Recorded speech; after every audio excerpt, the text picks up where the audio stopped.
Manchester, England. Reuters apologising for losing her Conservative Party's majority at a June election. Prime Minister Theresa May responded to her critics on Sunday by saying she had the right strategy to lead Britain and win a Brexit deal.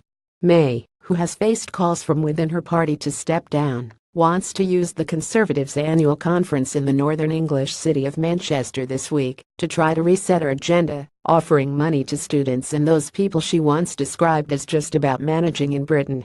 In an interview with BBC television, she dismissed talk of rifts among top ministers, saying they were united on their programme and, more importantly, Brexit. That came a day after Foreign Minister Boris Johnson, perhaps May's biggest rival, set out 4 personal red lines in the complex talks with the EU.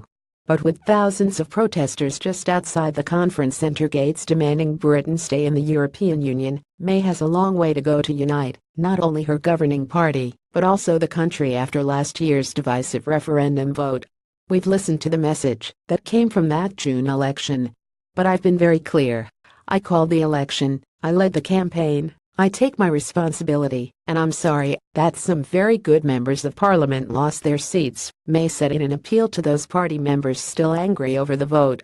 What I have is a cabinet that is united in the mission of this government and agreed on the approach that we took in Florence, May said about a speech she made in Italy last month to try to kickstart Brexit talks that had all but stalled.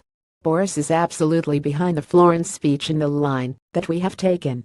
Arriving at the conference, Johnson was quick to say he was loyal to the Prime Minister. But he has yet to comment further on his 4 red lines, which include a transition period of no longer than 2 years, that he set out on the eve of the conference in what his critics said was a clear move to pressure May.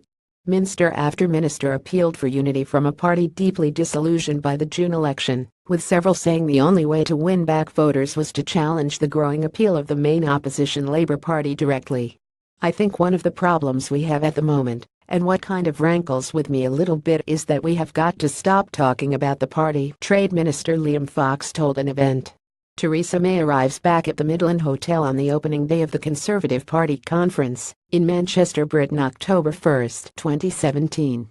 Reuters. Shanna McKay. The party needs to stop talking about the party and start talking more about the country. Weekend following a bullish Labour conference last week, May hopes to fire up thousands of Conservative Party members who feel let down by a disastrous election campaign, when their leader was dubbed by critics the Maybit for her repetition of slogans. May is now dependent on a small Northern Irish party for a majority in Parliament, and opinion polls indicate Labour is a growing threat, persuading rivals in the party not to try to topple her quite yet. On her 61st birthday, she unveiled new policies to extend a program to help people buy their own homes and to freeze student tuition fees to try to win back younger people who have flocked to Labour leader Jeremy Corbyn. She offered Brexit supporters a promise that she would walk away if she could not get a good deal, saying the government was working on plans for a no deal, and tried to keep pro-campaigners on side by saying she wanted an agreement. May's ally and effective deputy Damien Green said he was confident she could lead the Conservatives into the next election in 2022 and criticized those fueling leadership speculation that hampers a job, not just for the party, but more importantly for the government and the country. But May has a long way to go to win over doubters. If you run any organization and something goes monumentally wrong, as did the election, then the buck does have to stop with that individual, said Grant Shapps, former Conservative Party chairman. The reality is, every serious person knows, of course she can't lead us into the next election.